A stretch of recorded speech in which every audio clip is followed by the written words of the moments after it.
CMPradio.net. You already know it's the station, the people station. Man, we are live here today, and we are celebrating Delco Gives, right? What is Delco Gives? So Delco Gives is a part of the Delaware County Foundation. It's their way of getting people to give money to local nonprofits. Now, this is Delco. This is all of Delco, right? Shout out to Delco. Delco strong. And we here in Chester have several nonprofits that want to talk to you about the importance of their organization and how important it is for you to help out and give to their organization. First up is the Boys and Girls Club of Chester, Pennsylvania. My homie, my brother, listen, he's a mentor. We talk not every day, but when we talk, he definitely gives me good gems to walk away with. Mr. Derek Billups, how you doing, sir? I'm good brother. How are you? I'm glad to be here, obviously. Absolutely. It's always good to have you in the building, man, talking about what you're doing over at the Boys and Girls Club, how you feel about what you're doing, and what do you think the community sees in what you're doing. So let's get into this. What is happening at the Boys and Girls Club right now?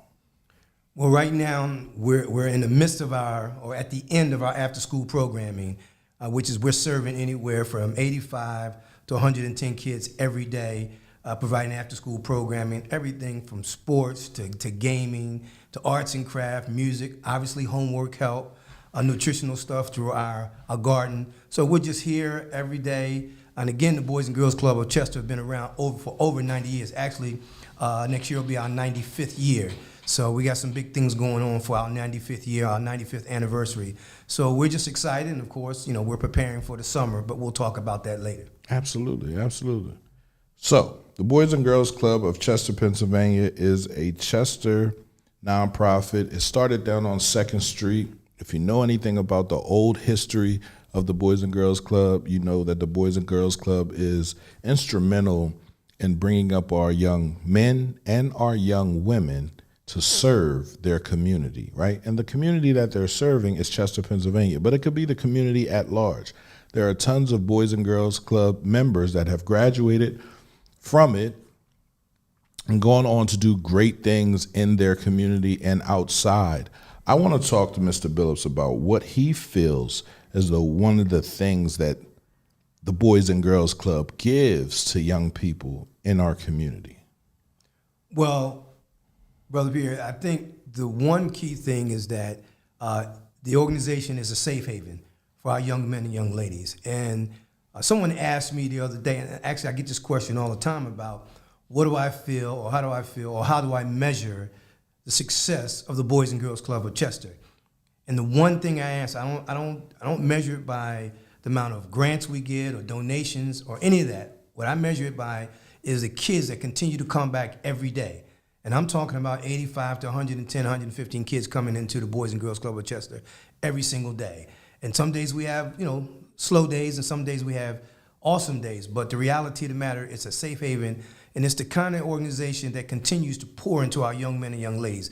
Everywhere from ages 6 to 18, we're continually pouring into them with the staff that we have, and some of our staff are graduates of the Boys and Girls Club of Chester. And so all we're doing is every single day pouring into these youth, and that's what we do, and that's what we want to do, and that's our mission, that's our goal, and that's our motive, is to continue to pour into these youth every single day. Now, we had COVID-19, everything was shut down. I'm sure the Boys and Girls Club was shut down during COVID-19.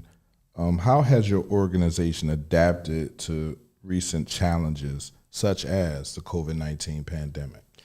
Well, Brother P, I'm going to correct you. We were open during the pandemic. Okay. And what we did was we housed about 20 kids who couldn't go to school, couldn't go to the public schools, or their parents couldn't be home with them, and then obviously provide the kind of educational support that they needed, so they came to the club. So we were open.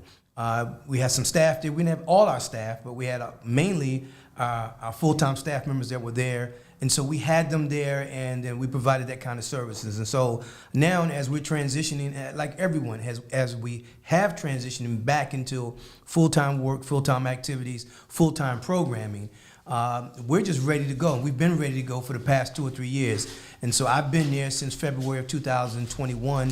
And so since I've been there, which was in the midst of the pandemic, we have just moved forward. The kids are coming back. The kids are not coming back. The kids are back. And so we're just moving forward. And we're excited and ecstatic about what's happening at the Boys and Girls Club of Chester. And then we hope we continue to do the same thing that have been done over 95 years. And we're going to continue to move forward and continue to provide the quality services and programs, not only to the youth of Chester, but the community of Chester. Wow, you guys were open. I did not know that. I did not. I think I know that. I think I do know that, right? Because I remember. Okay, yeah. Yeah, we were absolutely open. Absolutely. Yeah. What specific programs or projects are you currently working on, and how do you think they benefit the local community? Well, I mean, programming, I'm going to have to say this. The after-school program is such a staple in this community, and obviously the importance that it carries for parents and the youth. But, of course, now we're getting ready to move into our summer camp, which starts, and again, we'll talk about that, which starts next month, and that's also a staple in the community of Chester. So I don't know if there's any real projects. We're just gearing up for the summer camp because, again, we get about 110, 120 youth for the summer camp, and that's, 9 to 5 or 9 to 4, and then we carry on to 6 p.m. 5 days a week, lunch, free snacks, free breakfast, trips, all of those things. So, and again, like I said, we'll get into that a little more, but I don't know if we have anything special, but we're preparing for that. The end of the school year is coming up, so that means that we're preparing and getting our kids ready for the end of the year. Not all of our kids can come to the summer camp. We just don't have space and room for that. But a lot of our kids go other places, but a lot of our kids don't go anywhere. So we're just working and working with the parents this last month of school, last month of after-school programming. And then I guess I was wrong. Again, we're getting ready to start probably either June the 1st or July the 1st, our new program extending what we call our teen nights every Friday night. That's our teens from 12 to 18. We're getting ready to extend that from 7 o'clock to 9 o'clock. And then we're going to open up on Saturdays from 12 to 6 p.m. So we're excited about that because that's a new program that we're going to be implementing that has a lot to do with violence prevention. And so we're going to be having all kinds of programs, additional programs going on, speakers coming in, sports, all kinds of stuff going on that we're excited about, and you'll hear more about it. I hope you allow me to come on, Absolutely. And then that way I can really get in detail what's happening. But in the next month or two, and again, we're going to extend our after-school program, which is only on Fridays for our teens from 7 o'clock, 3 to 7. It goes from 3 to 9.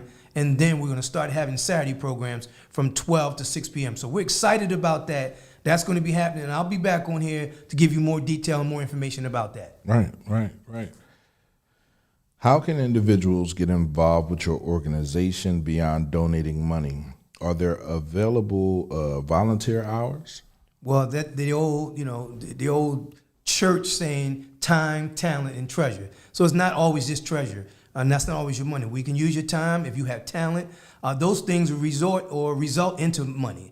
Because, if you're volunteering, then we don't have to pay somebody. If you're bringing your talent, maybe we don't have to pay you. That results into maybe saving dollars that we would have to spend for a contractor. So if you want to volunteer, we have volunteer opportunities for you. We have, talent opportunities for you. And, of course, donation is always welcome.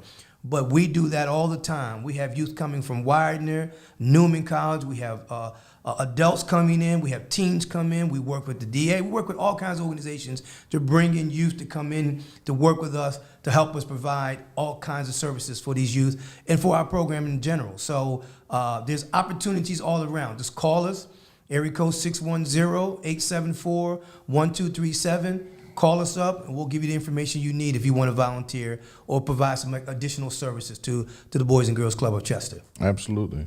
So what partnerships or collaborations with other organizations or businesses have helped you advance the mission of the Boys and Girls Club? I'm going to start right here with CMP Radio.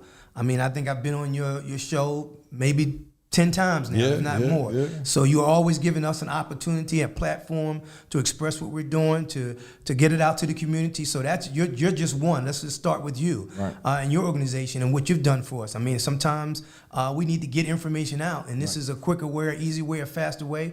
And we know you have a great following, and so we want to do that, and you've allowed us to do that, and that's an awesome. And we partner with you as well. So supporting you as you do supporting us. Right. You have Making a Change Foundation, of Making a Change Group.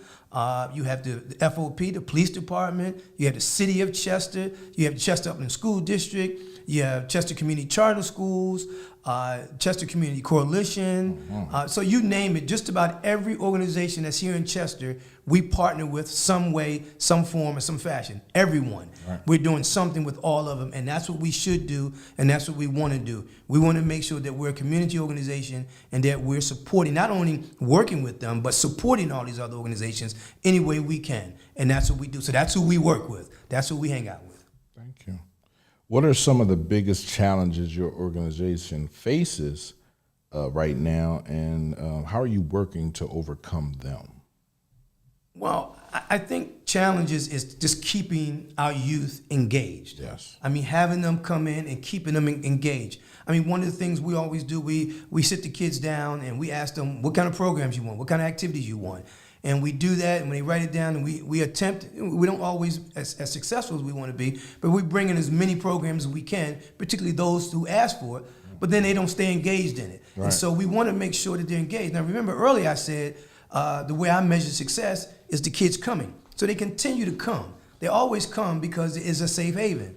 And so what we do, we have the gaming, we have the sports, we have the homework out, we have arts and crafts, we have dance, we work with the Cat Center. So we have a lot of stuff going on, but it's hard, particularly when the kids get 15, 16, 17, when they become teenagers. We all know when we were teenagers, it's difficult to keep them engaged. So we're always looking for and attempting to find quality programs for them to keep them engaged, particularly our young ladies. And so that's one of the things that we're working on and focusing on and trying to work with, working with organizations like I Am My Sister's Keeper. And so we want to work with them and some other organizations that deal specifically with young ladies, and we want to continue to do that and continue to move in that direction. Absolutely. This Delco Gives thing, this Delco Gives Day, the Delaware County Foundation has put this program together. I think it's a very good program to highlight the nonprofits in our area and to get you, some money that you necessarily wouldn't have gotten. Absolutely. Outside of Delco Gives. What does Delco Gives Day mean for your organization, and how do you plan to utilize the funds raised? Well, obviously, Delco Gives, and from Delaware County, Delaware Foundation, Delaware County Foundation. I mean, the reality of the matter is that anytime we have an opportunity to come together and pull together and have people to donate to help continue to help support us is awesome. And it's not just the Boys and Girls Club of Chester. It's many of those organizations that I mentioned earlier, and a lot more, not only here in Chester, but in Delaware County. And so it's an awesome opportunity for individuals, corporations, to support all these nonprofit organizations that's doing awesome work in the community, serving youth and all kinds of organizations. So it's been vital. These 2 days, yesterday, the 8th, and today, the 9th. The 9th, today is the last day. I think it's 7 o'clock? Yep, 7 o'clock. So you can continue to give. If you're listening, you can continue to give. Go on, I think it's www.delcogive.com or .org, I'm sorry. delcogives.org. You go there, there's hundreds of organizations. I'm sure you can find one or two. Boys and Girls Club of Chester. You can find them and make a donation. No donation is too large. Let me say that again. No donation is too large. And so it's been awesome for us. We're rocking and rolling now. We've got donations from people that we haven't seen or haven't heard from in years. And so people are now donating to us, and I'm sure they're doing the same to many of the organizations, other organizations, particularly the nonprofit organizations. So we're excited about it. We're thanking Delco Gives. We're thanking the foundation for what they're doing, pulling this together, thinking of all of the nonprofit organizations in Delaware County. And so we're ready to go. And we have about, 4 or 5 more hours to go. So continue to give. Absolutely. So up right now is where you can go, https bit.ly/BGCC Delco Gives. Again, this is important, right? We have tons of nonprofits in the area that are going to come through here and talk to you about what their nonprofit means, what their nonprofit means for the larger community, right? And how you can give to them. I get it. Everyone's asking for money, but it costs to have anything of any substance in your community that's going to help your kids understand who they are, right? Or give them a place where they can learn who they are and be who they are.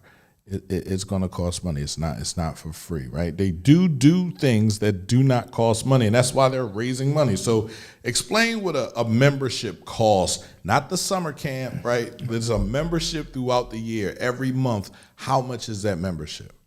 Well, if you break it down every month from September to June, it's $5 a month. So it's $50 a year. Now, mind you, they come 5 days a week, 3 to 7. We provide free snacks and free lunch. And all of the programs that I mentioned earlier, they can all engage in and participate in them. There's no limitation. Right. Okay, we don't limit it by limitation by age. Ages 6 to 18 come, again, Monday through Friday, except for Friday. That's our teen night, as I mentioned earlier. That's our teen night, and that's 12 to 18. But for $5 a month or $50 a year, and we don't pay $5 a month, it's $50 a year. For $50 a year, let me rephrase that. $50 between September and December, December and December. If you start in January, if your kid starts in January, now it's only $25 from January until June. So if you start in September to June, $50. If for some reason you can't get your kid, the kids may be playing football or doing some other activities, and so they can't come, you start coming in January, it's only $25. So again, still $5 per month. But all the activities I talked about, that's what it costs. And we believe, and I know I've talked to many people from Chester and talk about it used to be free, and we understand that. But, times have changed, and we believe at $50 a year for 10 months, that's relatively free. Right. That's relatively free. And I know it's not free technically, but over the years and over the time, and over for 1 year for $50, everything that we're providing, and again, we don't charge them for anything. We take them on trips. We're bringing in contractors to do dance and music and arts and crafts and all kinds of things we're doing. And what happens is we have to pay them.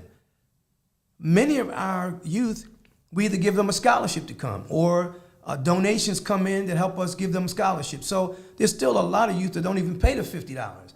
But it's just $50 a year, $5 per month.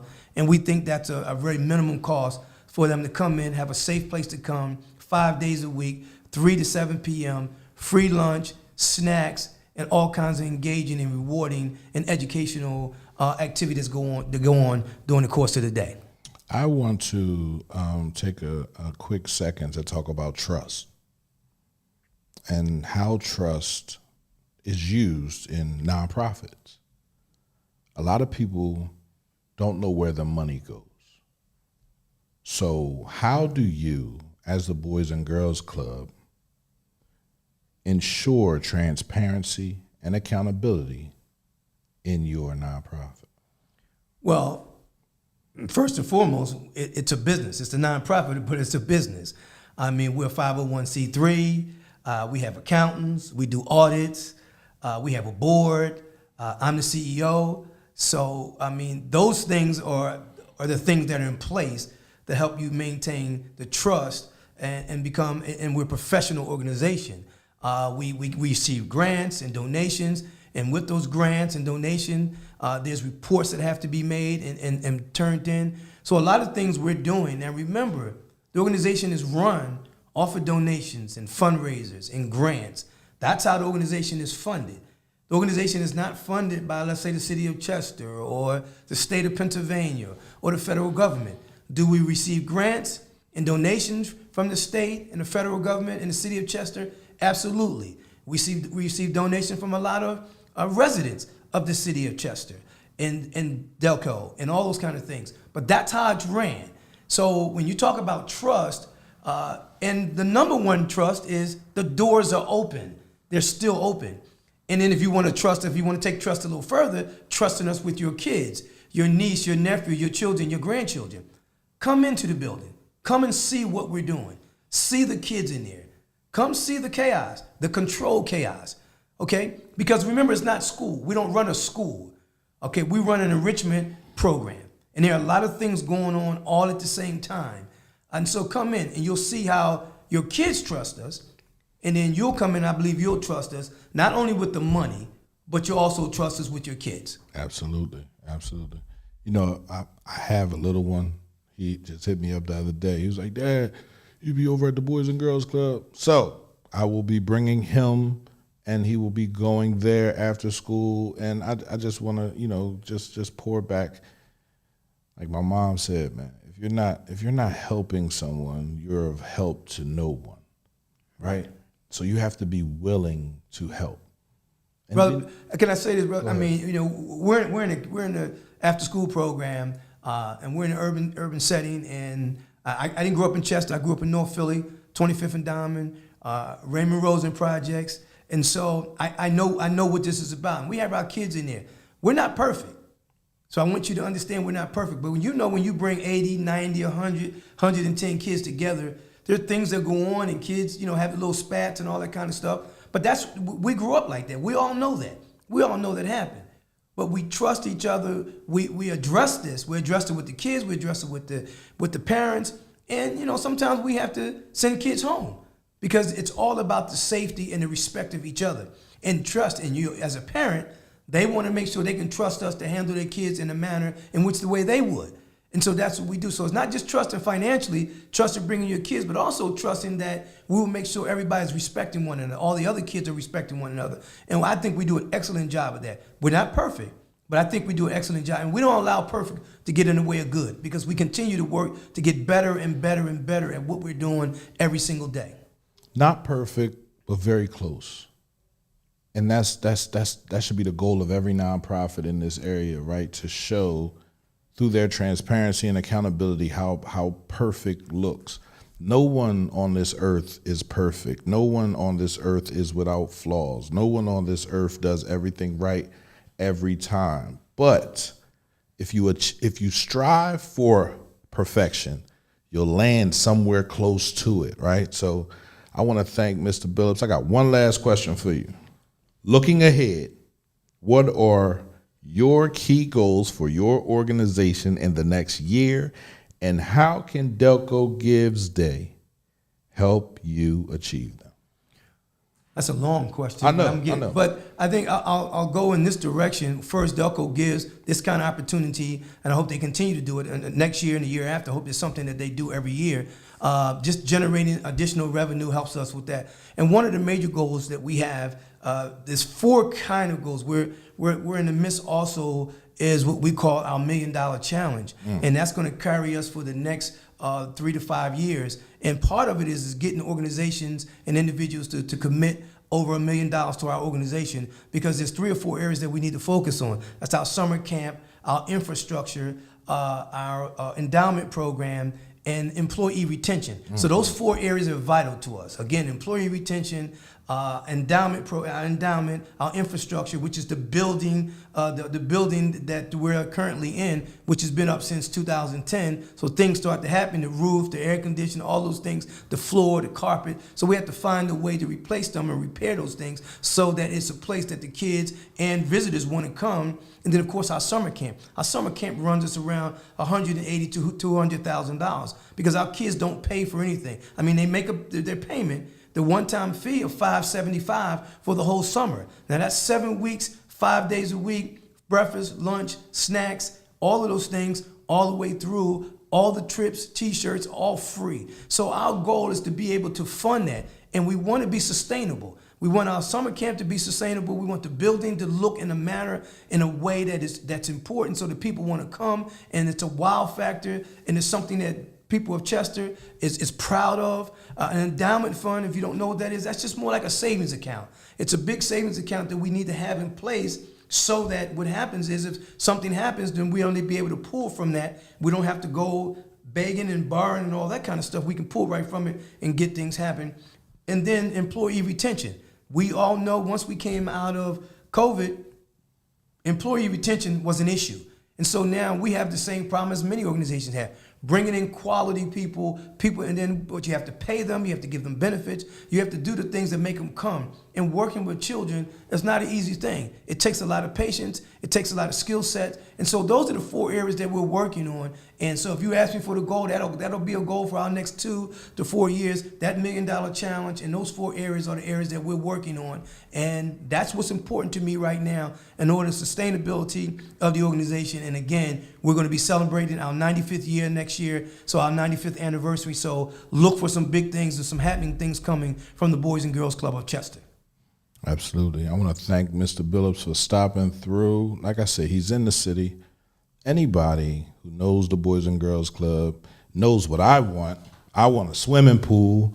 I want an Olympic-sized swimming pool. I want everything. I want another swimming pool off to the side for the kids. And all of this can happen. All of this can happen, but we just have to believe in it, and we have to give our money. I'm sorry. Can I say something? Go ahead. The last thing for me is that I've been working with Ms. Pam Cunningham, the sister of Mr. Jeffrey Cunningham, yes, and Mr. Darrell Mosley, working on bringing a pool to the Boys and Girls Club. Right. And that's not an easy thing. No, and I know Pam Cunningham has been working real hard. Jeff Cunningham's dream was to have a pool at the Boys and Girls Club of Chester. We want that, and we're working towards that. So if you see something, social media, all those things with Ms. Pam Cunningham, Darrell Mosley, or the Boys and Girls Club about donating to a pool, believe me, it's all about what we're attempting to do. We're not there yet, but we need the funds to do that, and we're going to make that happen. Whether it be at this location or we move it to another location, it will be the Boys and Girls Club pool, and it will be for our youth, not only for the youth of the Boys and Girls Club, but we'll make sure it's open to the city of Chester and to the youth of Chester as well. So if you see something out there with Pam Cunningham, Darrell Mosley, and the Boys and Girls Club of Chester for the pool, donate, because it's real and it's going to happen. Absolutely. Thank you, Mr. Billups. I appreciate you. Give me 1 second. I'm going to take a picture of you sitting in that chair. And listen, we'll be right back. We're going to give a short commercial to our sponsor, man, not our new, but our old sponsor, but they have a new name, Reworld. Lord. Chester, from food distributions to storm drain cleanups to helping combat illegal dumping throughout the city. You have known us for years as Covanta, but allow us to reintroduce ourselves. We are Reworld, a sustainable waste solutions company reimagined, yet still helping the city of Chester reuse, recycle, recover, and renew your resources. From health fairs for seniors to college tours and post-secondary scholarships for students, we see Chester's heart, and we've heard your concerns. We are part of this community and committed to doing our part. Employing residents, beautifying and cleaning parks, all while empowering your future. As Reworld, our commitment to being a good neighbor is renewed. We're proud to reside in Chester, and 2024 looks even brighter with us working in unison for the betterment of all. Reworld and Chester, newly reimagined, yet still growing together. CMPRadio.net. You already know, man. We are in the building. We are doing great things. Listen, I am I appreciate that, brother. I do.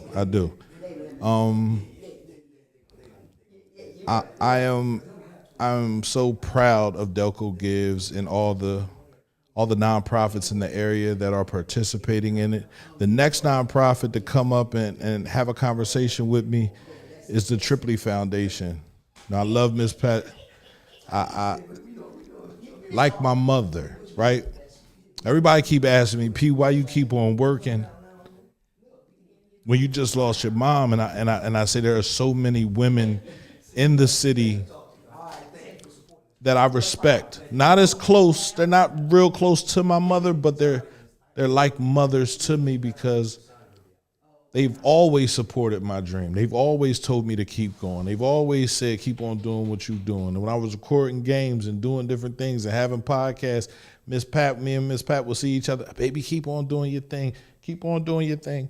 And I know for a fact that she loves me. I love her. But I'm here and I want to talk about the Trippley Foundation. I'm going to get her to talk about its inception, who it's named after, why she feels so deeply about teaching kids how to play soccer. The first person in the city of Chester to bring soccer, before there was a Philadelphia Union, before anybody was thinking about soccer, soccer was on her mind, and she wanted to share this with the children, and she's going to give the reason why. How you doing, Miss Pat? Hey there, how you doing? Get close to the microphone so we can hear you. That Which- middle one, that this one, one right, here? right in front of you. Yep. Get close to that, and look at the camera. Say hi to the camera. Hey, I don't see the camera. it's right there in front of you. It's that iPad. Hey everybody. Miss Pat Trippley D. Miranda, how are you doing this beautiful afternoon? Well, it's not really beautiful, but it's not raining. It's a beautiful afternoon, whether it's raining, snowing, whatever. We got another chance to get it right. So it's beautiful. Thank you. I appreciate it. So let's talk about your nonprofit. Your nonprofit is called The Trippley Foundation. When we first created it, it was called the William Trippley Youth Development Foundation. It's 501c ID, federal government ID, but we had a DBA and we changed it, not necessarily changed it, but shortened it for the Trippley Foundation. And what does first of all, why was it named after your son? It's so ironic that this is the 20th year of his death. He, William, I'm gonna call him Will, I'm gonna call him Bill, what we all called him, Bill or Will. He was a real good soccer player. He played international, played on the national team, regional team. He just had me a little bit all over the place. And on Easter Sunday, he told me he was coming back home. He had went out and told me he was coming back home, but he never came back home because he was shot in the head by a friend of his. And when I say a friend of his, I want everybody to understand that this young man, had been knowing my son ever since they were 6 years old. He used to play in our house, and my son used to go to their house. And I say that because I want people to understand that just because somebody is your friend doesn't necessarily mean that he's a good friend. He didn't mean to do it, and I forgiven him. And we communicate every now and then. He's in prison, and we communicate every now and then. But just because someone says that you're your friend don't necessarily mean it's your friend. You got to watch the people that you hang out with, because some of those people are not really good people. So because of my son playing soccer, Neil Regino, and David Pons, and a couple more, Mike Barr, a couple more people thought about a legacy for Will, and the fact that he was a good kid and he wasn't a troublemaker, and they just wanted to continue. You know, they didn't want him to feel like he had died in vain. So we created the William Trippley Youth Development Foundation and started teaching children how to play the game of soccer. We first started at Chester High Field, right there where the new track that they just created. We started there, and it's just been it's definitely a joy for me because of the fact that my son played all over the place, and I try to emphasize that to some of the parents, because soccer can take you exactly where your child might want to go. My son always wanted to travel. He was able to travel. He went to Mexico. He wanted to do all kinds of things. He was able to go to Texas on the national team and won the national championship. He went to New York. He went to Arkansas. He went to all kinds of places just by playing the game of soccer. So that's where the Trippley Foundation first started. It's named after my son, William Trippley. So you have a nonprofit. Why turn it into a nonprofit? Like, what was the reason for that? Well, we wanted to be able to help the children in the city of Chester and vicinity, and we felt like a nonprofit would be the best way to go. And it's been phenomenal. The services that we offer the children, we don't charge anyone. I can say that we really don't charge anyone for the services that we offer. When it comes to soccer, we have when the kids play, we give them soccer shoes, socks, shin guards. We give them all of that. And then they don't pay a fee to actually play the game. So we've been doing that for a minute. And we also have our camp encouragement, which is our grief camp for children who have lost loved ones. And that's a free camp as well. So mostly everything that we do, I can say with clear conviction that everything is free. Everything is free, right? You're giving back to your community. Yes, no, most definitely.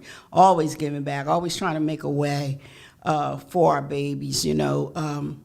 I just remember when my children were little, and I always wanted to find things for them to do.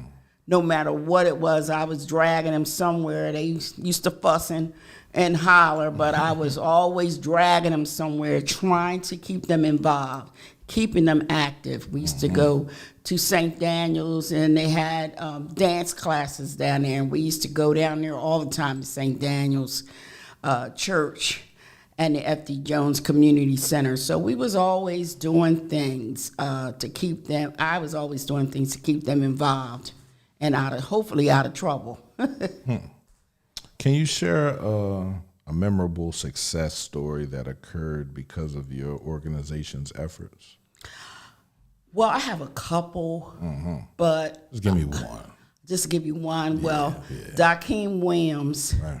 who has been a part of our program from conception. He played soccer with us.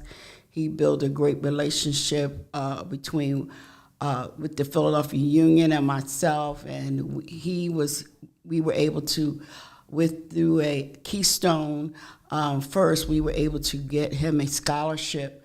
It was $10,000 scholarship to go on to school. Right. He ended up going to Alcorn University and is a graduate of Alcorn University. I'm very proud of him. And Dakeem, he gives back. He he does. graduated, came back, and still helps me and all kinds of, just a phone call away. And he's always such a willing person to help me. We have Jesse Britton, who is now, I think he's in his third year at Canaan University, and he was an excellent soccer player, and he came up through our soccer program. So and Jasmine Miller, who is now working on her master's degree. I don't know if she graduated yet, but she is working on her master's degree at Howard University. Okay. So those were three of children that came through the Trippley Foundation and are doing phenomenal work. And Jesse, he's just a phone call away if I need him to help as well. Right. So what does Delco Gives Day mean for your organization, and how do you plan to utilize the funds? Delco gives program. First, it gives everybody the opportunity to know about the Trippley Foundation and what we do within, whether we're playing soccer or we're doing our grieving program for children or adults. But it gives folks an opportunity to really look into and see what the Trippley Foundation does. The funding that we're going to be receiving from that will help us with our camp encouragement, which is from June 17th to the 28th. It's free. So anything that we do for the children, the therapist that comes for the 2-week session, for the trips that we have 2 trips that are assigned for the kids, that pays for that. Food, we give them free lunches and free breakfast. And then we also have different organizations that comes in and do things for the children in that 2-week period of time. So the funds that we receive from Delco gives us an opportunity to take care of those things. And we charge the parents nothing. It's free. And the only stipulation that you have to come to Camp Encouragement is that you have to have lost someone. Because all the children have lost someone, whether it's from loss from someone passing away, loss from mom or dad is in prison and they're not around anymore, loss of parenting, getting divorced, and one parent is living one place and the other point is living another place. Loss of an animal. You know, they love their dogs and cats or whatever animal it is. A loss is a loss.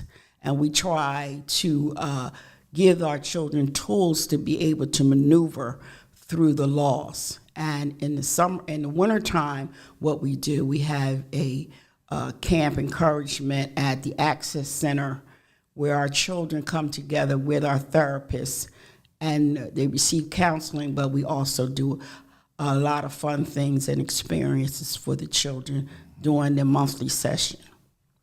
I have been to your camp. I have seen it in action. I see the children that you're helping. I see the children that you love so dear. Like it's like sitting around my grandma, right? and watching how you talk to the children, how you implement discipline to the children, and just how much you love them, right? And allow them to be. You asked me to come to the station as a radio station to show the kids how communication and talking out their feelings, right? Talking about things that they love could lead them to a better life, right? I'm coming back through this summer. I love it, right? Because I too was a young man who lost someone, right? And I didn't have I had them, but I didn't think they were role models, right? So, you know, I didn't use them correctly. And I learned from that lesson. So the fact that you have these kids, you know, and you have them in a place where you're allowing good people to come around them and teach them how they coped, what they went through, what they used, I think that is awesome. So, you know, like I said, anything you need from me, Miss Pat, you know, I'm on. I don't care when you call me. I don't care what time it is. I'm there, right? Because you have always been so supportive and motivating me and pushing me and telling me, yeah, just keep doing it. Just keep doing it. Don't worry about what they giving you. Don't worry about just keep doing it, baby, because I see what you're doing and I appreciate you for that. And when we talk about nonprofits, you know, we want to know, how can individuals get involved with your organization? Now, this is beyond donating money, right? This is volunteering, right? You take in volunteers, I'm sure you do. Yes, we, for our camp, we always, long as you have your clearances, so I want to make that perfect. Right. Clear. So you got to get your clearances. You have to have your clearances. You just can't call and say, I just want to come and do some work with you. No, you have to pay for them yourself. Yes, you have to pay for them yourself. Have self-clearances, right. But we are always looking for volunteers to come in and help us on our trips that we take children on. We're looking for help for that. We're also love to have the parent volunteers there during the camp because we have so many great activities, and just to be there to just help. We have Brian Halloran, who comes in and he does an art program. So there's a lot of things, a lot of pieces moving around, and as far as that is concerned. We have yoga and African dancing, and just the fact that someone's there to help the children, because some moves that children can't do, and they're like, I can't do it. But if there's someone that can help them, most definitely. So volunteering is definitely a great piece for our organization as far as the summertime. We also need them in the wintertime as well with the children for our winter program. A winter program? What you doing in the winter with the kids? Well, what we're doing is we have camp encouragement for children, and that's where they come and they receive counseling once a month at the Access Center in Chester. And we have Kia Melody, who is our therapist, and she comes and she does her counseling piece with the children. But we also have we take the children to different experiences during the school year, and we've taken them to the library. That was a great experience because a lot of kids don't know too much about the library, and that gave them opportunity to really check that out. It was a great time, and we took the kids to see a play at the People's Light, which was very good. That was a very good play. It was Thurgood Marshall. So those kind of things are, when we are traveling or we're just doing things in the wintertime, volunteers would be a great help. Well, the last time I was around you, I heard you said you were taking a kid somewhere to paint a horse, which I kind of thought, I said, who's going to allow you to throw paint on their horse? So explain that and how that trip went. It was an excellent trip. We've been doing it for the last 3 or 4 years, and it's with Thorncroft in Melbourne, Pennsylvania, and Marjorie Winfan, who is the artist and works out of that particular location. We go there to, what she does is that she picks an artist. It's usually an African-American artist that might be in the museum in a local area, whether it's the Barnes Museum. And what we do, we have in the past taken them to the Barnes Museum and actually seen the artist's work, and then bring them back to Thorncroft, and then we work on some of the art that maybe this person has done. But at Thorncroft, it's a horse farm, so the kids are able to come, see the horses, see how they're kept. We've been there where they put shoes on the horse, and then the fun part about it is that they get a chance to paint the horse whatever color that they want to, and he just sits there and lets them just paint him. And he totally painted from head to toe. We try to make sure that they don't get behind the horse, because that's not a good place for anyone to be standing behind the horse. So we safeguard that area as much as we can. But the kids have a great time, and then after they paint them, and then Marge and a few people that she worked with come and they take the paint off of the horse. But he's used to it, and he just sits there, and the kids just can't believe that he just lets them, paint him. But he does, and we've been going there for about 4 years. And this year, Marge and the Art Barn, we're going to the Longwood Garden this year and do our artwork and exhibits out at Longwood Garden this year. Wow. And what's the name of the place where the horse is again? Thorncroft. Thorncroft. Thorncroft. It's in Melbourne, Pennsylvania. And anybody can go out there and paint this horse? I don't know about that. Right. I know you can. It's really, what it really is, it's a place for children who have learning disabilities. To be able to come out and ride the horses for soothing, like, maybe child might have cerebral palsy or something of that sort. So it gives them an opportunity to have fun, but on a horse. It's very soothing there. Yeah, because I was like, I want to go out there and paint a horse and write CMP on a horse. And you know what we do? We have in the past, in the fall, when we go in the summertime, the children aren't able to ride the horses. They're just there to really see them and things of that sort. But in the fall, we have taken children out there to learn how to ride the horses. And they're like scared until they get on them. And there's someone that's walking with them and making sure that they're safe. And they have a good time. So the kids are even learning how to ride the horses there at Thorncroft. Yeah, I got to get out there. Definitely got to get out there. But the Trippley Foundation, I think, is a nonprofit, and because it's named after your son, it holds a very close place to your heart, if not inside of your heart, right? Yes. You care about these children, right? The young men, the young women that come in there, right? I just want to know, like, what do you need, right? What do you want your community to understand that you need and to give you from this community and outward, right? Like what is your need thing? for me anyway, is that I know in Delaware County, in Chester and Delaware County, there are a lot of grieving children out here who have lost someone in their family. And for us as adults to not give our children the necessary help that they need. Don't just look at it as though, okay, Johnny is, I lost my husband, and then keep the children out of really knowing what's going on. Keep them involved. Let them help make decisions when it comes to that. And then as you continue on with this new walk of life, you see anything different in the way they do their homework or the way they're talking or just a conversation, seek help for them.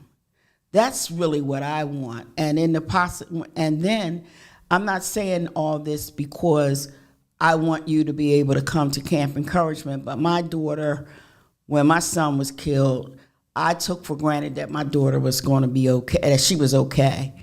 And I took that for granted because if there was a Camp Encouragement, maybe my daughter wouldn't have went down the wrong road, and it really caused her a lot of traumatic problems with her life. And I'm just grateful that she's doing better, but she really had a rough time of it, and we just don't realize that the loss of a loved one, and that was her brother. You know, why wouldn't she be upset about it? And I guess because I was hurting also, that I couldn't see her pain. But don't forget about your children, and that's my real emphasis. Don't take for granted that the kids are not hurting just like you are. Because if your heart is broken, you know that the kids' heart are broken. And then we, as a Trippley Foundation, Camp Encouragement, we're willing vessels to take your babies and bring them to our summer camp and let them know that when they look around and they see 10 or 15 kids, that everybody there lost someone too. Mm-hmm. And I mean, it's a fraternity or sorority that you don't want to belong to, but if there's a resource out there that can help your children to learn how to deal with the loss of their loved one. I had one young man that lost all the men in his family. And he wanted to commit suicide because they had a school program in school. And they said, bring your father, uncle, brother. And he didn't have any men in his family to bring. So he wanted to commit suicide. Young man, only 10 years old. Children that young think about those things. So my thing is, don't take it for granted that you think that the kids are okay. Keep an eye on your babies. And for anyone that's really interested in helping us, we have our website is www.willtripley.org. You can always reach me at 267-991-4546. And I will try to help, even if it could be in the wintertime. Or any time, and you need someone, need a resource for your children, give me a call. I have a list of resources of people who do some you have to pay, but some people actually do counseling free. So, or if the Trippley Foundation, in the wintertime, we do counseling, and our programming is free. As I said, our programming is free, so your children can be able to come and do our programming. We have a Healing Connection program that we also do with children with art, and they can take their feelings, and we do that at the CAT Center, and the children are able to create art on how they're feeling, and we have seen some great art. We saw one young man who created a volcano. Man, that's an awesome piece of art. And you just never know what kind of art our children are creating. Yes. I want to thank you for stopping by. I want to thank you for coming through. I have one more question for you. Sure. And it's the last question. Looking ahead, what are some of your key goals for your organizations in the next year, and how can Delco Gives Day help you achieve them? One of our goals is to find a location for our programming so that we won't have to go to different buildings to do our programs, that we'll have our own special home for our kids, that instead of me having to run around and find transportation, that we'll have a van so we'll be able to take our kids from point A to point B to be able to help our kids to reach the destination that they need. So the money from Delco Give, that would be able to help us tremendously on our goals and what the future looks like. Definitely that. I want to thank you for stopping through, coming through, giving me some of your time. You know, I love to see you. Yeah. I saw you yesterday. You gave me a huge hug, right? That helped me. You're a good dude. You're a good dude. I'm all right. I'm all right. Yeah, you're a good dude. You're a good dude. Yeah. You know. I can be better, but And we all can. Right. None of us is perfect. right. That's it. None of us is perfect. None of us. But I'm grateful to UP and the work that you do in our community. And I'm just grateful this summer we'll have you'll be there to work with the kids Absolutely. for the podcast, and they love that. Right, That's they really feel important as far as that is concerned, and they can talk about all their topics that are important to them, and that's important. That's important to me. Yes. Thank you. Well, that's the Trippley Foundation, man. Miss Pat Trippley D. Miranda, man, an excellent. Listen, if you're looking for someone to come and talk to your kids, if you have an organization and you want someone to come in and let the kids know that they should be first, right? No doubt about They should it. be fed first. They should be talked to first. They should Yes. be talked to lightly, not heavily, lightly, and then allowed to vocalize themselves, right? Back in the day, they used to say kids should be quiet and not be heard or be silent or whatever. But that doesn't work today, right? Because there are so many other things that the kids can get into that can lead them down the road of just pure darkness, right? Yes. And we don't see it, right? We're trying to parent the way our parents parented us, and it doesn't work that way, right? So talk to your kids, bring them in the room. If you've lost somebody, recently losing my mom, first thing I did was talk to my kids. First thing I did was talk to my kids. I don't cry in front of my kids. I try my best not to, but I talk to my kids about how much their grandmother loved them, all of them. She had 11 grandkids, thanks to my 8 and my sister's 3, but no matter, right? She had 11 grandkids and she loved all of them equally. Yeah. And if she could have divided herself up in between all of them, she would have did it 40 times over, right? So talk to your children, express how you feel, express why you'll be upset, express why they'll be upset, but allow them to tell you what they're dealing with. Because when you close that door and you sit in that room and you cry and you grieve, understand that you have a child that is doing the exact same thing. And it's going to come out so much differently than yours. No doubt. It's going to come out so much differently than yours. So yes, please use the Trippley Foundation. Hit her up. Send your kids there. I was there at the winter situation. I definitely did camp encouragement at the summer situation. I'll be doing it again this year. Whatever Miss Trippley needs from me, she got it. CMPRadio.net, man. This is the CMP Radio Foundation Telethon. We have tons of nonprofits that will be coming back and forth and leaving and coming back in. I think we got somebody at 3 o'clock. I'm hoping we do. Maybe somebody at 2:30. I'm gonna go out here in the hallway and see what's up. But again, like I said, man, we're gonna pay these bills, right? Because you gotta understand this is expensive. Rent. Having the access to be able to have the multiple cameras, all of this stuff is expensive, right? And I don't make enough money to pay for everything, so we have to give our sponsors a huge shout out. So we'll be right back. Chester, from food distributions to storm drain cleanups to helping combat illegal dumping throughout the city, you have known us for years as Covanta, but allow us to reintroduce ourselves. We are ReWorld, a sustainable waste solutions company reimagined, yet still helping the city of Chester reuse, recycle, recover, and renew your resources.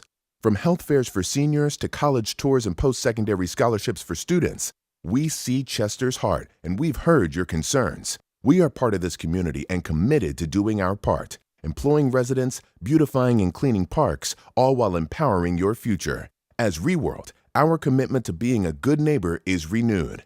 We're proud to reside in Chester, and 2024 looks even brighter with us working in unison for the betterment of all. Reworld and Chester, newly reimagined, yet still growing together.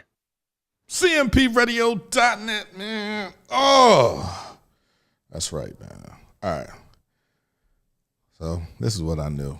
We would have a little drop off. So I'm going to talk about CMP Radio Foundation. So CMP Radio Foundation is a nonprofit that was started by me and my good brother Andrew Nelson with a hope of giving this to the children, of a hope of seeing somebody on the radio, on television. You can see this as practice, right? People go to college to do this. People spend thousands of dollars to have experience, but experience trumps education. So being able to go into the high schools and into the charter schools and create a program, right? And we needed a nonprofit to do it so that we can receive funds, so that I could put funds into it, right, to help me teach people how to tell stories with love, how to talk about their community with love. So I just wanted everyone to know why CMP Radio Foundation was founded, why it's here, and how good it is. We have our next guest. Hello. Have a seat. Pull the chairs up. It's two of y'all. Yeah. Okay. Chester Community Coalition's in the house. Yeah. Pull. Right. Yeah. Move it. Move that chair down. Right. There we go. Yeah. How you feeling? Right. We're gonna turn these mics on. CMPRadio.net, man. This, you already know, man. This is the CMP Radio Foundation. This is the People Station. Understand that, right? It's the station. It's the People Station. But right now, I'm sitting here with two lovely young ladies from Chester Community Coalition. See, I was speaking too fast. I was about to say CEF. Shout out to Chester Education Foundation, Ms. Green over there doing her thing. But no, we're going to talk about CCC. What is CCC? And what are you doing in the community? Get close to the microphone because I want to be able to hear. Yeah. Pull it close to you. Okay. Right. You can pull it. Come on, at the bottom. Pull it at the bottom. Yeah, there you go. Okay. Right. Hey, you hear yourself? Can you hear yourself? Hey, y'all. Yeah, there Mic you go. check. Yeah. Okay. All right. So my name is LaShira Council. I am the Executive Director-elect at Chester Community Coalition. Chester Community Coalition is a nonprofit. We're located in Chester, 703 Central Avenue. And what we do is we provide trauma-informed supportive services for individuals and families who have been impacted by gun-related violence. So we provide free therapeutic support, we provide free case management services, we provide free training support to the community members as well as the educators in the school system. That's nice. She ate that description up. She ate it up. I'm Shakira. How you doing, Shakira? Good. Have we ever met before? In passing. In passing? We navigate a lot of the same spaces because you be outside. But you ain't never speak to me. We actually, when we met at Carol's inaugural ball. We did? We did. Oh, that was a bad day for me. Okay. I needed my We don't have to therapist. talk about it. And my therapist didn't come with me that day. Okay. And now that I know you, I can't even be your therapist, but I could hook you up with one. Yeah, absolutely. Very you were, good. I think you were a therapist for a couple guys that work with me. Well, that's I work with awesome. through CPSN, so Jeremy, right? Absolutely. If he told you that. Yeah, I'm sure. I know he did that. I don't know. I see a lot of people Yeah, around, and yeah. I'm glad about it. So, Absolutely. yeah. So you are a therapist? Yes. Are you a therapist? I am a licensed professional counselor, but I okay. don't, You don't serve consider in a your- therapist role at Chester Community Oh, College. okay. So if you needed to be, you could do that. though. Absolutely. Absolutely. Okay. All right. So I know you explained what it, but how does it feel to be in the community, right, every day and hear people's pains and and anguishes, and how do you point people in the right direction? Like, what does that take from you, right, to do that, right? And I'll absolutely let Kyra explain as well. But I think having that personal experience, right, was losing my brother to gun violence exactly 22 years ago on May 7th. So having that personal experience kinds of helps for me to share how I'm navigating through the journey of healing happens, and what some of the risk factors are when we're trying to navigate through that journey, as well as the protective factors. It's not easy work, and I can definitely let Kyra speak to that, but doing this work is not easy. It can be emotionally and mentally taxing. Our goal is not to just reduce gun violence, but to end gun violence. Like, enough is enough. We want to end gun violence, and it's not an easy journey. It's not a quick solution.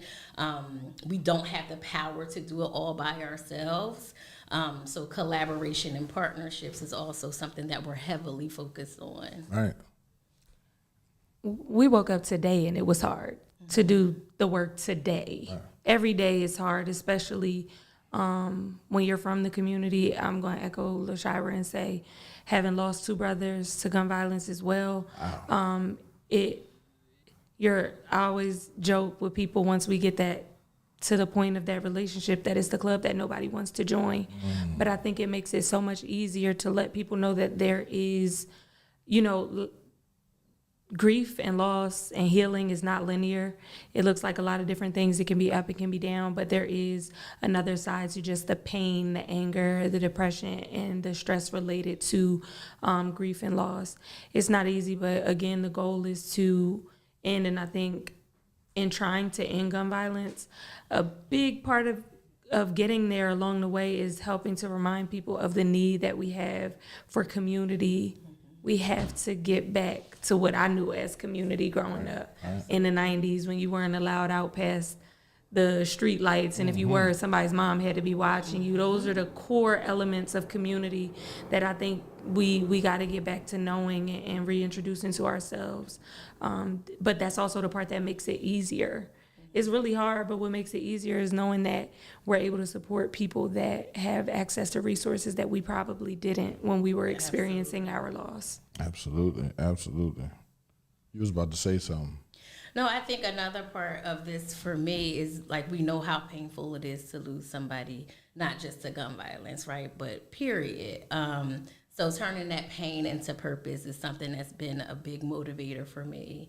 Is, the pain related to the loss of my family member, my brother, my oldest brother, my mother's only son, and then just community members or, folks from Chester I don't even know, and just hearing about them losing their lives to gun-related violence. Just wanting to turn the pain behind that into a purpose. Right.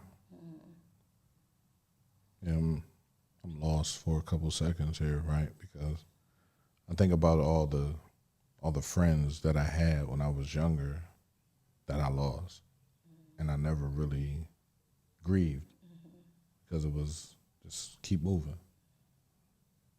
So sitting here and listening to y'all, both have lost brothers twice and once, right? One time is too many, but twice, way too many. But twice, right? So I know the pain that you feel. So you relate to the people that are coming in.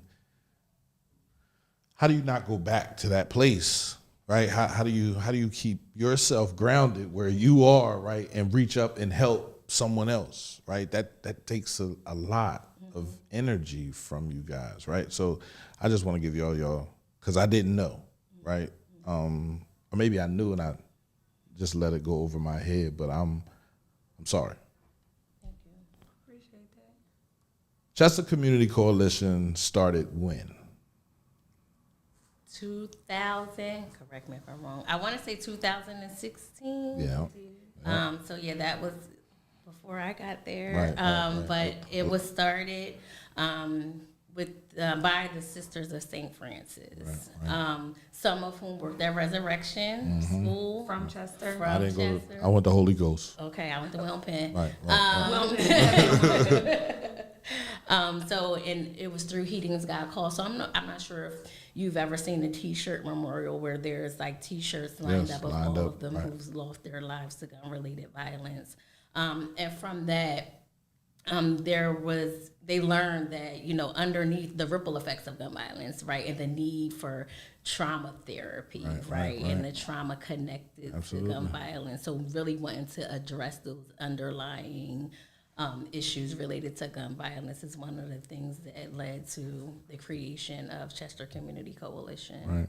I remember I guess the first boss, Alexia Clark, when she came through the radio station, because we had just launched the radio station, she's like, I like it. And she came through and she talked about how she saw the community of Chester and what she thought the community needed.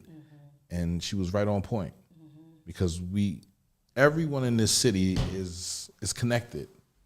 And when someone dies from a family, someone knew him, someone else knew him, right? And it is a ripple effect, because it goes down so far, right, to the point where now we're all mad and we're upset, right? And then we go out and we hurt somebody else, and then somebody else hurts somebody else, and then it's just a domino effect of just people laying on the ground and everybody being mad and being hurt, and we continue that. So I think in 2020, when the world stopped and we started to go out into the community, the brothers that are in the community now doing this work, we went out there and we said, we understand why you're mad, right? But think you need some therapy. You need to talk about some things. So, then aside from what the DA decided to do and come in and lock the people up that were committing the crimes, right? It became very easy to go out into the community and to get them.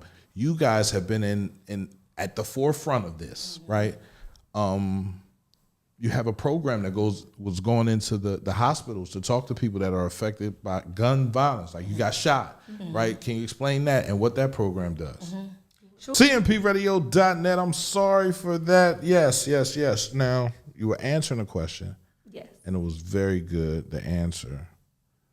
Can you go back and answer it again? Yes. All right. So you were asking me about our partnership with Crozier. Yes. So the Hospital Violence Intervention Program responds to Crozier whenever there's been a shooting or a stabbing.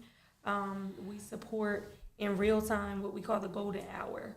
That first hour after an event has happened where a person has been stabilized by medical staff, and then they're alone in the room after all of this chaos where their life flashed before their eyes. Family probably still doesn't have an update. And we go in and we offer some emotional support, not only to them, but their family. And a part of what I was saying also was that I think during this process, since it started in 2021, with Crozier giving us access to the hospital, is them realizing the bigger need for healthcare to be a part of this public health approach to gun violence, right? We already know that the guns are coming. There's no gun manufacturers anywhere nearby. They're in the community. We know that. But who else can do something? And Crozier is like, we need to be able to have some supports to people in real time for them to recognize not only the physical, but the emotional toll that gun violence is having on them and their family. So it's like a group conversation that happens. And what I was saying was, once they're stabilized, they're sitting alone in this room with all these beeping monitors, and they're having an aha moment sometimes where it's like, damn, I almost just lost my life. Right. Within inches of it. Or, the times where we're supporting people who've had a really critical journey, and then they wake up and I'm like, hey, I've been waiting for you for 3 weeks. I've been here with your family, and we had somebody wake up and tell us they heard us talking to them. So it's like so many different layers to it, and to the process. But to get back to your question, the Hospital Violence Intervention Program is just, there to provide some support and education about what resources are available, both for getting back into the community after a tragic event like that and a traumatic event like that, but also getting an understanding of how it's going to impact them moving forward when they get back out in the streets. Safety-wise, retaliation-wise, what does all of it look like? Absolutely. Okay. What does Delco Gives do for your organization? I know they're raising money, right? But you think that's a good situation, correct? Yeah, it absolutely is a good situation. I think that we're a nonprofit, right? And I spoke about all of the free services that we provide, but we do need funding in order to provide those services free of charge to community members. So Delco gives us and the community an opportunity to pay it forward, right? And to support our mission. Which is to, again, not just reduce gun violence, but end gun violence. Giving is a part of self-care. It is. So giving to a cause that you believe in is something that can benefit, again, both the organization and community members at large, no matter the amount, right? I always speak about that $5.99 that Apple takes out of my bank account for real. every other minute, right? And I don't call them like, nah, I'm going to dispute this charge. Right. But even on a monthly basis, giving $5 to a cause that you really believe in is something that I think is, again, beneficial to the organization and community. And we talked about how hard this work is for the folks that are doing it. Like, those donations can help support the team with emotional and mental wellness as well. Those donations can help with our mission and goal to, get the community to buy into therapeutic support, right, which is connected to our long-term goal to end gun violence. So no matter how small the donation, it can be beneficial to us all. Right. How can individuals get involved with your organization beyond donating? Do you have volunteer hours? Right? Explain that to the We people. do. Shameless plug. We have a peace walk coming up in honor of National Gun Violence Awareness Month in I got June. that picture in It's here. actually June 8th. If you put that on the screen, I shout right now. No, but right now we've been posting via our Facebook page on Chester Community Coalition, on both Instagram and Facebook, a link that will allow you to sign up and register to be a volunteer or vendor. At that event, we'll be talking about intervention and prevention for gun violence, but also just in general becoming a permanent support to gun violence intervention and prevention via our website. You can sign up to be a volunteer. You can sign up to receive some trainings that might support you in sharing the message about gun violence intervention, prevention, and reduction to people of all professions, people of all areas in Delaware County or across the Commonwealth, but definitely locally. So that link is on our Facebook page, and you can go to chestercommunitycoalition.org. CMPradio.net, and we're back, man. I know, you get tired of it freezing and dropping off, but we get to come back to the same live. We're still on the same live. This is the CMP Radio Foundation Telethon, man. This is to celebrate Delco Gives, the local nonprofits. We're talking to them right now. We have Chester Community Coalition in the building. They were talking about their peace walk. I got the flyer. Maybe I should stop doing stuff like that. We're not going to do it, but what we will do is share it with you, and maybe you could share it for us. Right, after. absolutely. What's going on? He said, this family, come on, bro. We going to be there. C's will be there. He'll be doing a live Yeah, stream. He yeah. live streamed the last 2 years, I believe. Yeah. So the first peace walk you guys had, I had a stroke.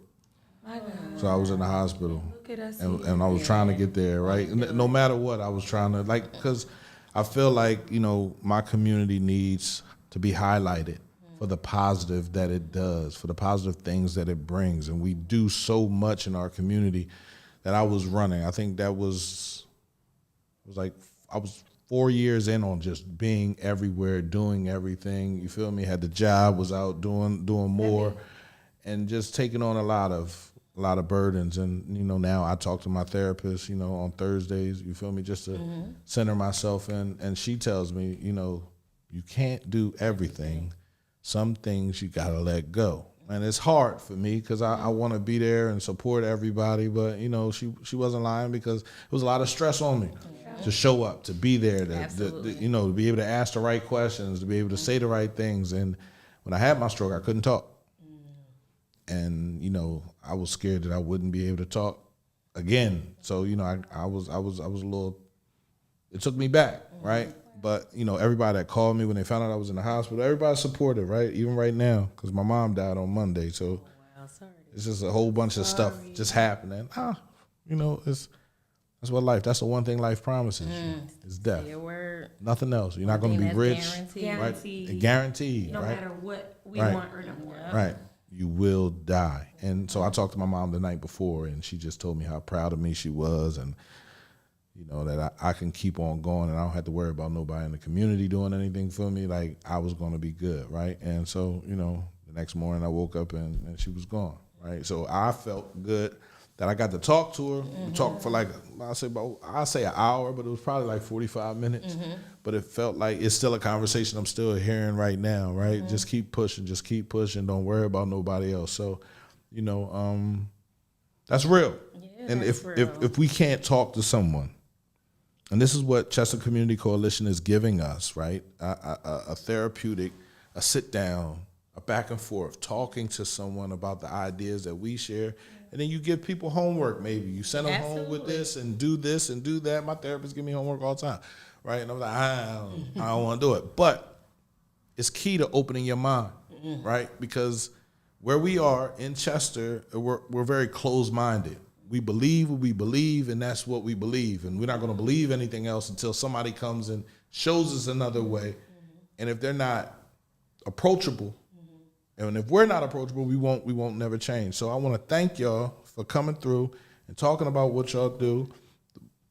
Peace Walk, June 8th, right? Yes. June 8th is going to start at 10 a.m. Where's it starting at? 9th and Curlin, right in 9th front and of Curlin. G&S in that little small parking lot. Yeah, it needs to start in front of J&S. We need to wash J&S down with, just peace. Just so we don't lose any more brothers, because it was a while there. It was like every other weekend. A stint. Right. Yeah. Yeah, just go there. I stopped going there. I didn't want my food to, have that scent on it, right? Yeah. So, and that's real, right? So, we lost a lot of brothers, but it hasn't been that way in a while. Right. And so I want to thank y'all for putting the walk together to come out and just to galvanize all the positive people. Like I said, C's will be there. Kicking It with C's will be there. We'll be interviewing people in the community. And I hope y'all come through and talk about what you're doing, right? Just take some time out, right? But anything else you want to say about Delco Gives? How can the people send y'all money? Like, how to just send it straight to you? Just write you a check? Because I got a couple checks over here. Well, you definitely could do that. Right. We're taking checks. Right. But I don't have access to the link, the Delco Gives link. Yes, Okay. I do. I'm lying. Look, in the hand. They In her ready, so hand. they got to get ready. Right. The link is www.delcogives.org/organizations/Chester Community, Chester-Community-Coalition-A-Urban-Affairs-Coalition. Let me help y'all. That's a lot of Let me dashes. help. I'm gonna run it back in the most simple way for you, because that is, if you are technologically savvy and you were keeping up, get on that. If you're not, go to delcogives.org. The campaign is live. So when you get to their website, you can search the organization that you'd like to give to. So you go to the website, type in the search engine on the website, Chester Community Coalition, and our page will pop up with a link to give. And you can give electronically there, or you can write a check to 703 Central Avenue, Chester, PA 19013. Make sure you put Delco Gives in the memo section of the check. Yeah. Wow. Thank you. Thank you. Appreciate y'all. Thank you. Anything I can do to support y'all, know I'm here, right? Y'all Yes. want to do a show talking about what y'all have to offer the community? I don't have a problem with that. There's a lot of nonprofits I don't have a problem with working with, right? Because, we're trying to help. Absolutely. So as long as you continue to try to help and you're not out to profit for yourself, come through. Use the radio station. Thank you. All right. Appreciate you. Appreciate you. CMPRadio.net, man, you already know that is the third nonprofit. So we already did the Boys and Girls Club. We already did the Trippley Foundation, and we just had Chester Community Coalition come through and talk to us about what they're doing in the community. You hear what they're doing. The golden hour. They're in the hospital. They're in the community. They're talking to people. They're having therapy sessions. It's a lot of work, bro. So give some money to the Chester Community Coalition. Give some money to the Trippley Foundation. give some money to the Boys and Girls Club of Chester, Pennsylvania, and help us grow. Help us grow. Delco gives, man. You already know. But you know, in between I know, P, you're going to let ReWorld do another commercial. I know, P, they're burning trash. I know, P, they're tearing up. CMPradio.net is a radio station, and a radio station needs sponsors. And if the right people don't want to sponsor me, I have to go with whoever is offering me money. Now, I'm not going to let somebody I'm doing that. I can't say that. Anyway, CMPradio.net, ReWorld.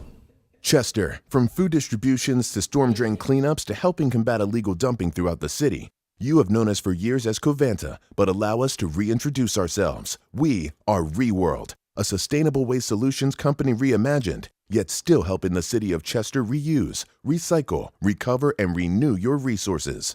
From health fairs for seniors to college tours and post-secondary scholarships for students, we see Chester's heart, and we've heard your concerns. We are part of this community and committed to doing our part, employing residents, beautifying and cleaning parks, all while empowering your future. As ReWorld, our commitment to being a good neighbor is renewed. We're proud to reside in Chester, and 2024 looks even brighter with us working in unison for the betterment of all. ReWorld and Chester, newly reimagined, yet still growing together.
CMPRadio.net. You already know it's the people station. It's the station.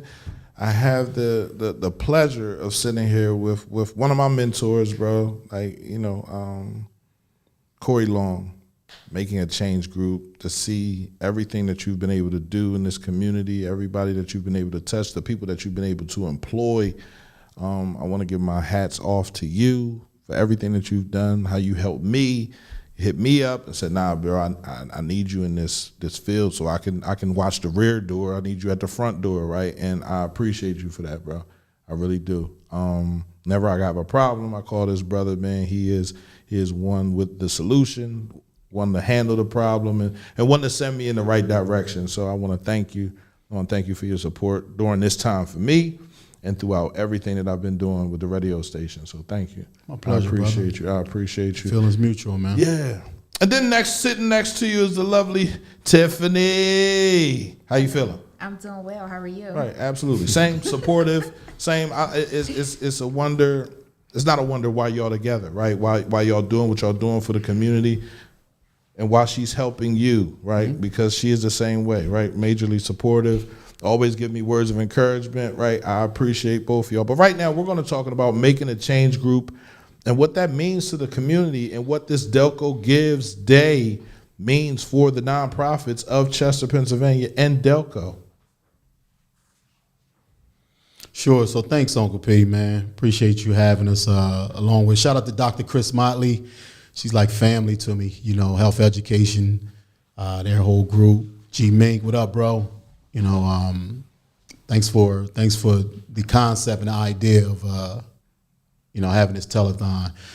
Delco Gives Day, big shout out to the Foundation for Delaware County, pulling all these nonprofits together, 282 nonprofits throughout the county, fundraising, pulling together the philanthropic community to raise awareness on the causes. One thing I learned in this work, P, is everybody has their own cause, and they're all doing great work in their own right. We can't minimize or be dismissive of somebody else's work and think that your work, you can't look at it from an arrogant lens and think that your work is any better than anybody else's, and so that's why I try to give props where props is due to all the nonprofits. We had a great day yesterday at the block party. Shout out to every nonprofit that came out. Shout out to every resident, every parent, every youth that came out and participated. It's a lot of great things and a lot of great work happening, and I just want them to know that they're supported and they're appreciated. So that's why Delco Gives Day is such a big thing. Is that right, Ms. Tiff? Absolutely, Mr. Corey. Ms. Tiff hates being on camera. She don't like being on camera? No, I don't. Oh, well, then all these questions are for her. What specific programs or projects are you currently working on, and how do they benefit the local community? So our specific projects that we're working on right now is our Connected Families program, which is through our Connected Visions program. That's a Tuesday evening program for the entire family. We have childcare for the little ones ages 5 and under. We have an elementary group, a middle school group, a high school group, and of course we have a group for the parents. And we connect, we discuss topics based off of Search Institute for the Developmental Assets, and we just create a sense of community with that program. And then on Thursday, we're gearing up tonight, we have our G's Mentoring G's, our Gentleman Mentoring Gentleman program, and that's for young men ages 10 through 21. And those young men will come and be mentored by the men in the community in our program that works with our G-Vine program. Absolutely. Corey, this question is for you. Yep. Can you share a memorable success story that occurred because of your organization's efforts? And I know you have a list, but I just want one. One, I'll start with the young lady that is working for us now.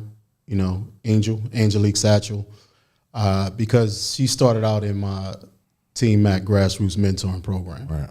She was in 10th grade, and, I just watched her grow. I met her when she was 15. Now she's in her early 30s. She's, she's a master's degree social worker, and we were able to bring her on full time to work with a lot of the families in that Connected Visions program that Tiffany was just talking about. So that's just one of the examples for me. You know, in addition to mentoring and working with young people myself, just seeing them develop and grow and become successful in their own right. You know, and success is what you define it, and especially in this community, you know, success is what you deem to be your goals and that you set forth to achieve. And, you know, being successful in her own right, but to be able to bring her back and to also create full-time jobs and employment for other individuals to do what it is that they desire to do in impacting the lives of others. You know, that's a success story for me in itself. What does Delco Gives Day mean for your organization, and how do you plan to utilize the funds raised? So that's a good question. You know, for us, unrestricted funds is always a challenge, you know, because a lot of times when, you know, those other nonprofits, you understand what it's like in this work when you get the grants. The grant funding is real specific to what your proposal is or what the grantees, or I'm sorry, what the grantors want you to spend the dollars on, you know. So a lot of times that doesn't cover your bookkeeper, your accountant, your grant writer, your overhead for office and storage space and you know, the vehicle and the gas and, you know, I mean, a lot of that stuff that we, you know, the challenges that we have. So a lot of times unrestricted funds is a challenge for nonprofits. So, you know, more than likely, a large portion of that will go directly to the unrestricted funds. You know, a lot of things that the grants don't cover. Right. Yeah. Okay. How can individuals get involved with your organization beyond donating money? Are there volunteer hours available? Absolutely. You know, one of the programs Tiffany just talked about, Connected Visions, is an opportunity for you to come in. You know, that program for our connected family. Well, I'll let Tiff answer. Sorry, Tiff. Hey, I was just going to sit here and let you talk, Mr. No, Corey. because we was having a whole conversation. You know, You were. But as Corey was already alluding to, the opportunities for volunteer and Making a Change group is limitless. We have our Connected Visions program. Again, our families come in. We always need help with serving. We need help with just the setting up and breaking down, but there's always opportunities for volunteer, as well as on our Thursday programs as well. And any of our community programs that we set forth and set out to do, there's opportunities for volunteers. Absolutely. So how can you reach us for volunteers? Yeah, there you go. The email address is engage@makingachangegroup.org. In order to volunteer, you'll reach out, put your information in the email, and then our wonderful volunteer coordinator, Marcella, will reach out to you and schedule you a time to come in and get set up to volunteer. There is a process, but just please be patient. Absolutely. Absolutely. What partnerships or collaborations with other organizations or businesses have helped advance your mission? Ms. Tiff? Let's talk about our 3SN partnership, right? Mm-hmm. So our 3SN partnership, that is with Chester Community Coalition. That's with the Boys and Girls Club. That's with CASA. It's with, help me out, Mr. Corey. Chester Education Foundation. Chester Education Foundation. How could I forget them? Chester Education Foundation has been amazing. And am I missing one? Boys and Girls Club, Chester Education Foundation, CASA, and Chester Community Coalition. Chester Community Coalition, okay. So that 3SN program, we are in the school through that 3SN program. So we're at 3 schools in the school district, or 2 in the school district, 1 in the charter school, that we provide mentoring and intervention to the most at-risk youth in that school. Mm-hmm. That's been a very good collaboration. We've been working together cohesively and been able to filter our young people into other opportunities, whether it was employment or getting technology support or going over to having the opportunity to attend the Boys and Girls Club, thanks to CPSN. Shout out to the DA's office. That's another collaboration. CPSN. So thank you so much, Melissa and her team over at CPSN. I'll also give a shout out to Chester Eastside. Chester Eastside is a new partner that we are collaborating with for summer camp. Okay. So we have some of the staff participating, counseling, serving as counselors for summer camp, and some of the students that we work with in the schools will be attending summer camp for free. That's cool. Sponsored through our partnership. Absolutely. Free stuff for the kids is cool, as long as it helps to enrich them. I don't just want them sitting there watching TV. They need to be doing enriching things. So, how does your organization ensure transparency and accountability to your donors and community? I know it's hard. I know you always got to fill out reports and different things like that, but, let's elaborate on that. So for the most part, we do reporting, like you said, but we also send out our quarterly newsletter and inform our donors as much as possible what we have going on, what our achievements are, what our what our goals, what our outcomes are, and we're getting into more of a quarterly meet and greet where they can come in and see presentations and meet the staff, meet the participants themselves, and get a firsthand take on what the work has been like. So it's nothing like them testimonials when you can hear. Right. Somebody came up to me yesterday, one of the individuals that worked pretty high up in the city, and he came up to me and he said, I had a chance, he's not from the area, but he said, I had a chance to meet somebody that you impacted through your work. And because you impacted him, they in turn impacted their mother.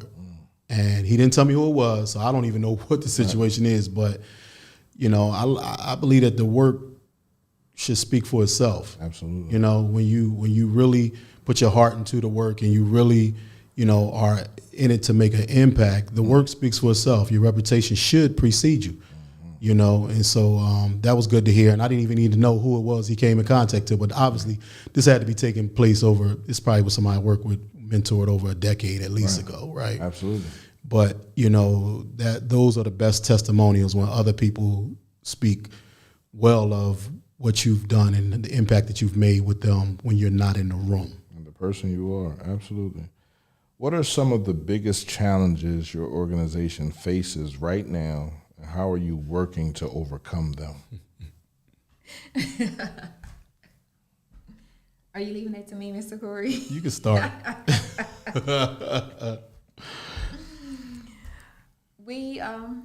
I guess some of our biggest challenges right now is just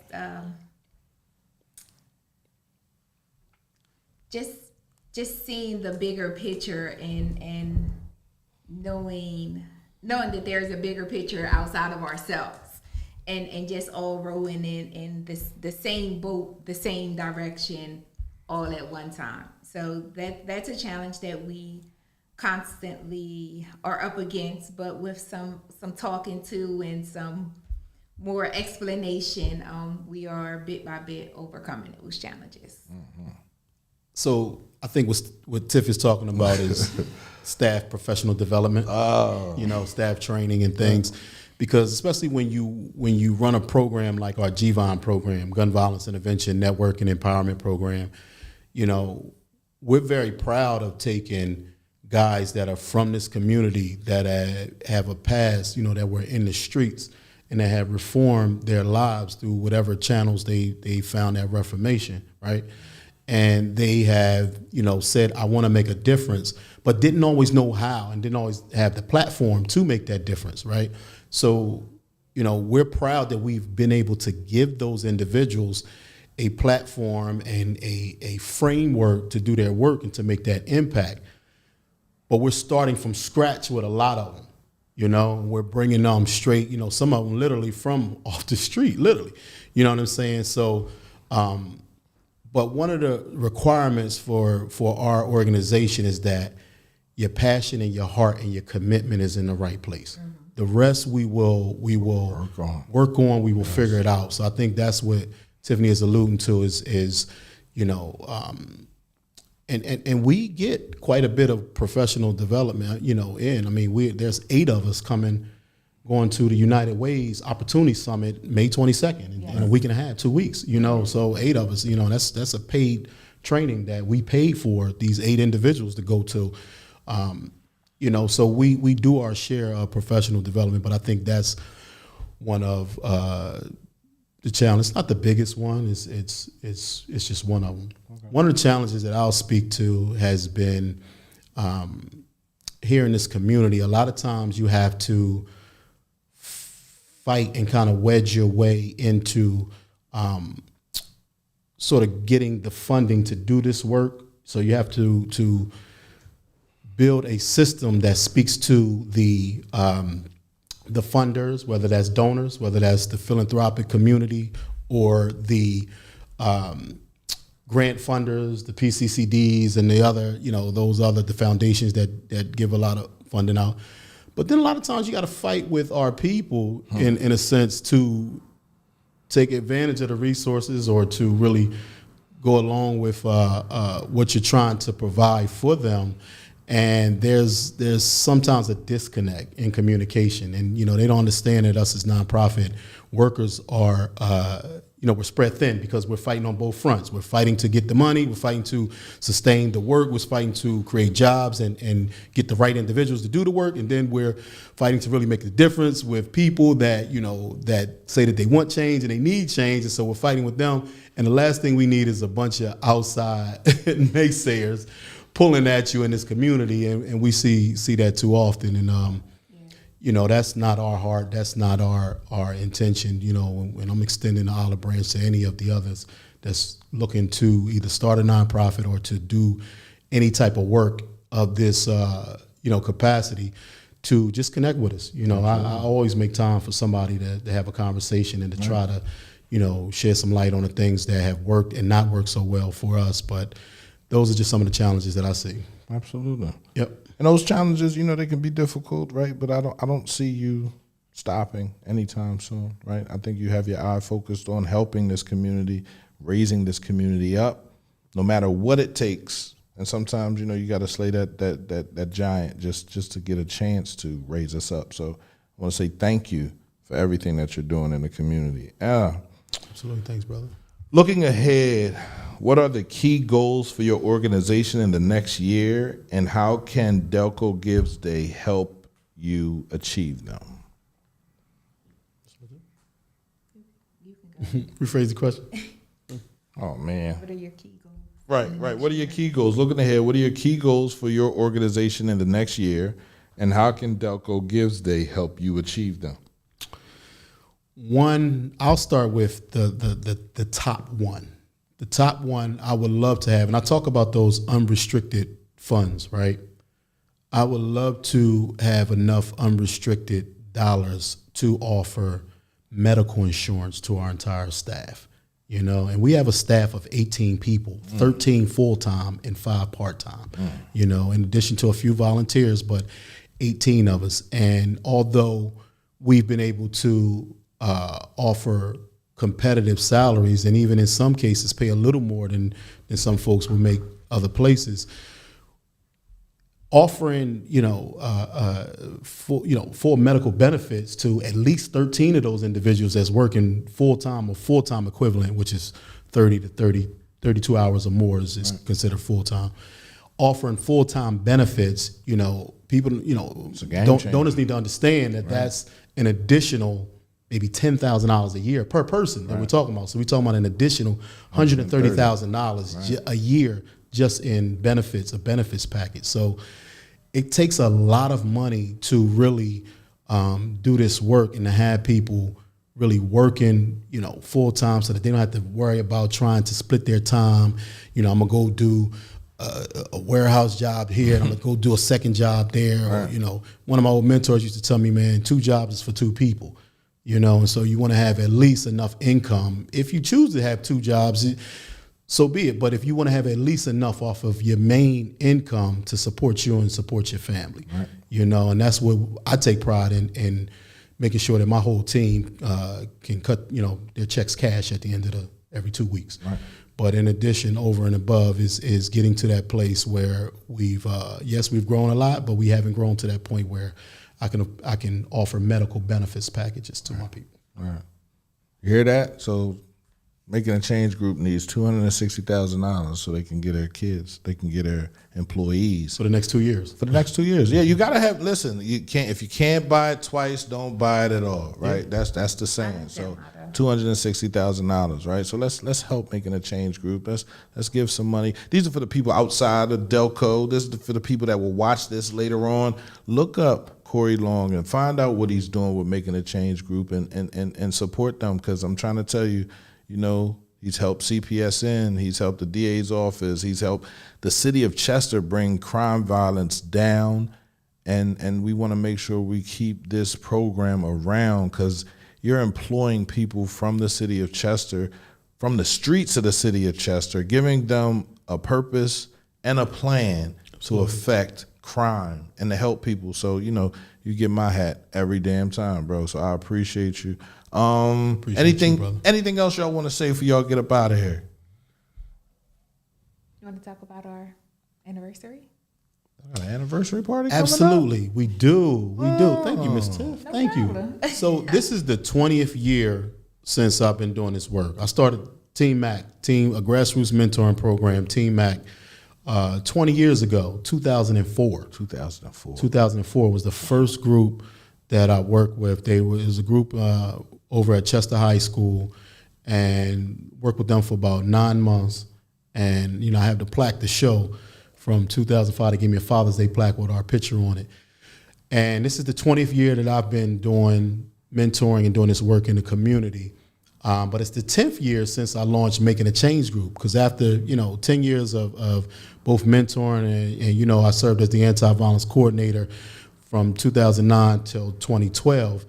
And, just really combined the work as the anti-violence coordinator, my mentoring with Team Mac, and a few other initiatives and expertise that I had kind of gathered throughout that time into Making a Change Group, So we evolved into Making a Change Group around 2014. So this is the 10th year that Making a Change Group has been an organization. So on October 24th at Harris, that's a Thursday evening, we're having our 10th year anniversary gala as an organization, but it's my personal 20th year doing work in this community. Wow. So where are we having it at? Harris, man. Harris, right down the road, still in Chester. I don't care what the name officially is. Right, it's We're still Chester. Still Right. in Chester. It's still but Chester. I wanted to have it in Chester, my 20th year doing community work in the city of Chester. You know the date? October 24th. October 24th. Thursday, October 24th. Just want to make sure I'll be available. Yeah, I should be available then. Yeah, no problem. I'll be there. You selling tickets, or what's going on? Yeah, we'll send out the save the date. This is the first time I'm actually announcing it. Announcing it, right? Yeah, Okay. yeah, but we've already, signed a deal, and come on, man. It's going down. Congratulations, man. 20 years is major, bro. Yeah, thanks, man. Yeah. 2004. What was I doing? Oh, yeah, I wasn't. Never mind, right? Never mind. I don't even want to go back to that time, right? Yeah. But like I said, I appreciate everything that you're doing in the community. Tiff, any last words you want to say before you get up out of here? Just thank you for the time. I appreciate it. Absolutely. Again, you heard him. Kristen Motley came up with this idea. She called me on the phone. She was like, Pierre, what are you doing for Delco Gives? I said, well, I'm probably be working because I got to go out there at 4 o'clock to Rose Tree. And that's the park right by Springfield Mall, right? It's a little down from Springfield Mall. All right. I don't know no other landmarks we can give folks, but come on out. Come on out. Right. From 4:30 to 7:30, just Google Rose Tree Park in media. Come on out. We'll be out there this evening. Yes. So that's what I said I was doing. And she was like, why don't you do a telethon? I was like, Kristen, okay. All right. If you set it up, if you get everybody, I don't have no problem with letting them come into the radio station, let them talk about their nonprofit and what they're doing in the community of Chester. So she set it up, and of course she got the hour at the end, and she won't be on this live. She'll have her own live, but I want to thank her for her thoughts of the radio station to do this and for bringing in the nonprofits. I love them. I love all of them we've had so far. We've had the Boys and Girls Club, Trippley Foundation, Chester Community Coalition, and MAC, Making a Change Group, man. And they are all doing great work in the city of Chester. So we want to give a huge shout out to them and say, listen, man, keep on doing what you're doing. But like I know, CMPradio.net, it's the people station, has to pay those bills. And we pay our bills We got to give a shout out to our sponsor, ReWorld. I know, right? Anyway. Lord have mercy. Chester, from food distributions to storm drain cleanups to helping combat illegal dumping throughout the city. You have known us for years as Covanta, but allow us to reintroduce ourselves. We are ReWorld, a sustainable waste solutions company reimagined, yet still helping the city of Chester reuse, recycle, recover, and renew your resources. From health fairs for seniors to college tours and post-secondary scholarships for students, we see Chester's heart and we've heard your concerns. We are part of this community and committed to doing our part, employing residents, beautifying and cleaning parks, all while empowering your future. As ReWorld, our commitment to being a good neighbor is renewed. We're proud to reside in Chester, and 2024 looks even brighter with us working in unison for the betterment of all. ReWorld and Chester, newly reimagined, yet still growing together.